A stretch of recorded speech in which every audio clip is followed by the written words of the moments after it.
नमस्ते। आ गए हम नेक्स्ट वीडियो में, जो है इंश्योरेंस की पूछताछ कैसे करें। पहला वीडियो तो आपने देखा है कि कोटेशन कैसे बनवाते हैं। क्या आपने जानकारी आगे ली है कि कोटेशन मैंने जो बताया वो सही है गलत? गलत होगा तो इसे भी डिसलाइक कीजिएगा, अगर सही होगा तो इसे भी लाइक कीजिएगा और शेयर कीजिएगा। काफ़ी महत्वपूर्ण जानकारी है। इंश्योरेंस की पूछताछ कैसे करें। आप जाते हो, फिर वही पुरानी कहानी, इस तरह की कोटेशन देते हैं, आप हाँ हाँ हाँ हाँ करते हुए डाउन पेमेंट देते हैं, गाड़ी बुक करते हैं और ये चले। इसमें क्या मिल रहा है, इंश्योरेंस में नहीं मिल रहा, हमें कुछ मतलब नहीं है, हमें सिर्फ पुलिस वाले से बचना है, इसलिए इंश्योरेंस ले रहे हैं। जबकि इंश्योरेंस जो होता है वह आपकी लाइफ, आपकी गाड़ी की लाइफ, सामने वाली पार्टी बाई चांस कुछ होता है तो उसकी रिस्क पूरी कवर होती है सर।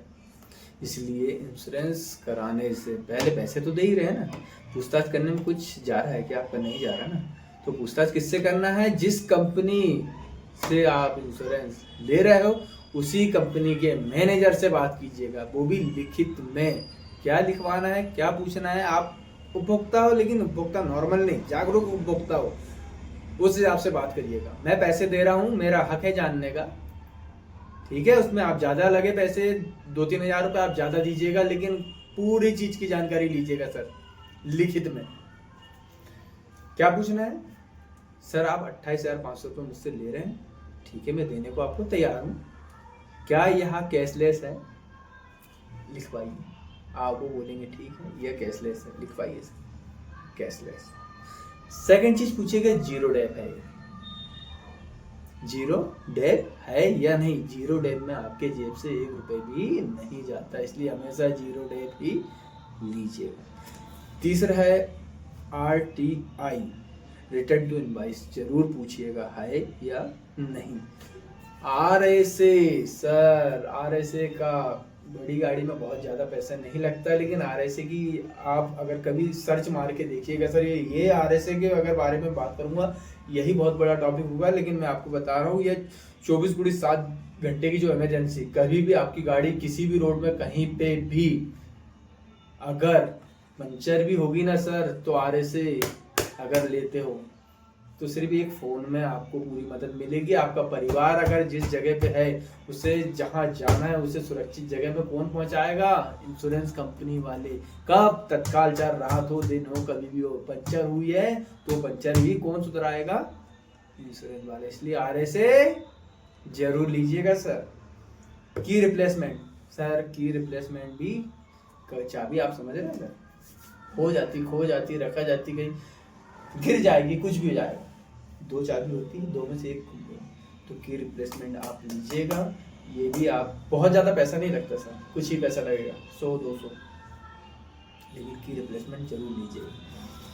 उसके बाद सर कभी भी इंश्योरेंस लेते हो तो तत्काल आपको वहाँ से एक कागज मिलता है, लेते हो तो। नहीं लोगे तो बाकी जैसे उपभोक्ता है, करें कर दिए उन्होंने इंश्योरेंस, पैसे दे दिए, आ जाएगा सब हो जाएगा, ऐसा नहीं होता सर। हर एक चीज़ पहले आपको पढ़ना है, उसके बाद आपको साइन करना है। साइन कर दिए, उसके बाद जब आप पास करते हैं वो, तो आपको एक लेटर देते हैं जिसमें सब चीज़ मैनुअल सब होता है, उसमें आप पढ़िएगा आपकी IDB लिखा होगा, IDB क्या होता है वो भी आपको दिखा देता है। मैंने तो गाड़ी लिया हूँ सर, मेरे पास तो पूरे डॉक्यूमेंट्स हैं। ये देखिए सर, नई गाड़ी, ये मेरी इंश्योरेंस जो है किससे लिया था मैंने? यूनाइटेड इंडिया इंश्योरेंस कंपनी से मैंने अपनी गाड़ी का लिया। इसमें जो ID भी वह लिखी है 10,05,677 रुपये। आपकी गाड़ी की जो कीमत है, आपने इस गाड़ी जितने में आपने गाड़ी लिए हो उसी गाड़ी की कीमत के आसपास इसका मूल्य होना चाहिए, ज़्यादा कम बिल्कुल ना करवाएं। लीजिएगा आप PA, पर्सनल एक्सीडेंट कवर, कितने का है? कम से कम 15 लाख का तो रहता ही, मेरा भी 15 ही लाख का है। नो क्लेम बाउंस, यहाँ जरूर पूछिएगा। कैशलेस तो आपको बता दिया हूँ मैं, कैशलेस जरूर लेना, बिना कैशलेस के तो कोई भी इंश्योरेंस बिल्कुल मत लीजिएगा सर, दूसरी कंपनी से ले लीजिएगा, उनसे पूछेगा जहाँ से आप गाड़ी ले रहे हो आपके पास किस किस कंपनी का कैशलेस सुविधा उपलब्ध है। बिल्कुल सर। रेड वाइट ये भी पूछ लीजिएगा ना, मिल जाए बहुत अच्छी बात है। चूहे का आतंक आप देखते ही हो, एक अगर वायर भी काटते तो आपको लाखों रुपए, हजारों रुपए, लाखों की बात नहीं करूँगा, कम से कम 20-30 हजार रुपए का तो नुकसान कर देता है। तो सर रेड वाइट भी आप पूछ लीजिएगा, अगर मिल जाए कम कीमत में तो ले लीजिएगा ना सर। जहाँ आप 28-30 हजार रुपये दे रहे हो वहाँ अगर 500 रुपये में रेड वाइट भी मिल जाए तो ले लीजिएगा, 1 साल बहुत होता है। उसके बाद आपको ध्यान से एक बात मेरी सुन लीजिएगा कि इसमें जो है वह नॉमिनी का नाम बहुत देख परख कर लिखवाइएगा। क्या होता वो आप नहीं बताओगे, अपनी मर्जी से जो चाहे वो डाल देंगे। मेरे में तो वही है कहानी, मैं आपको बताता हूँ। ये है सर नॉमिनी नेम, मेरी मिसेस का नाम लिखा है इसमें। मैं उस समय, जैसे आप उपभोक्ता अभी तक थे, मेरे से मिलने के बाद शायद जागरूक हो जाए तो बहुत अच्छी बात है। मैं भी जागरूक पहले नहीं था क्योंकि मेरे पास वीडियो ही नहीं थी ना इतनी अच्छी। इसमें नॉमिनी पता है मेरी मिसेस की कितनी लिख दी है इन्होंने, एज 39, मेरी एज 33 है। मेरी मिसेस की इन्होंने 1 साल पहले 39 लिख दी है। खुदा ना खास्ता अगर मुझे कुछ हो जाता तो यहाँ जो है यहाँ क्लेम इससे नहीं मिलता। हर एक चीज को आप देखिएगा सर, ये 39 लिखे हैं। प्लीज सर, छोटी छोटी, मेरे साथ तो काफी कुछ गलत हुआ। मेरी मूवी ये सब आपके 9-10 पॉइंट के बाद मेरी खुद की 1-1.5 घंटे की मूवी बनेगी मेरी गाड़ी के ऊपर कि मेरे साथ क्या क्या हुआ। मैं लड़ा हूँ सर एक साल से ऊपर, तो मैं इतनी बारीकी से पूछा हूँ, पहुंचा हूँ, हर चीज की जानकारी आपको दे रहा हूँ। तो इंश्योरेंस में आपको क्या क्या पूछना है वो तो आपको बता दिया।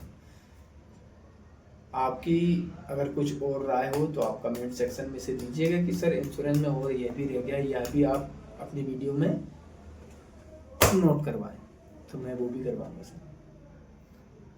सर। मैं भुगत भोगी हूँ तो ही आपको इतनी बारीकी से ये चीजें बता रहा हूँ कि मैं जितना भुगत रहा हूँ वो अब मेरी जानकारी लेने वाले ना भुगतें। गाड़ी लेने में आप 8 से 10 दिन रुक जाइएगा, लेकिन वीडियो में हर एक बात पहले चेक करिएगा। इसके बाद हमारा 3rd टॉपिक जो है वो अगली वीडियो अपनी बनेगी, फाइनेंसर की प्रक्रिया की पूछताछ। क्या है सर? फाइनेंसर की प्रक्रिया की पूछताछ। तो अपन अगले वीडियो में मिलेंगे सर, तब तक के लिए नमस्ते, शुभ रात्रि। अगर अच्छा लगे हो तो लाइक करें, सब्सक्राइब करें और अगले उपभोक्ता के पास आप पहुंचाएं। अन्याय के हर अंधेरे